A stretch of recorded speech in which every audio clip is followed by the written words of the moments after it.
Post-surgery, life is a lot freer. Getting in and out of the car, being able to tote my own groceries, let me tell you, that in and of itself is wild. The idea that I can actually carry things now.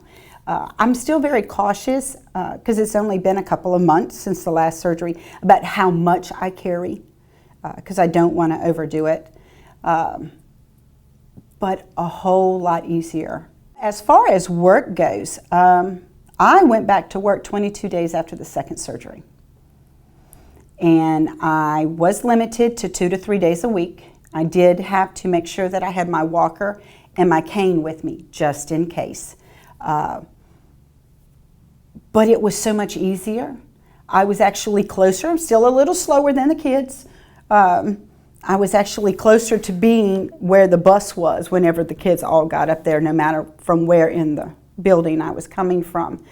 The kids, Miss Reese, where's Roland? I had named my walker, and I called him Roland. Why? Because he rolls.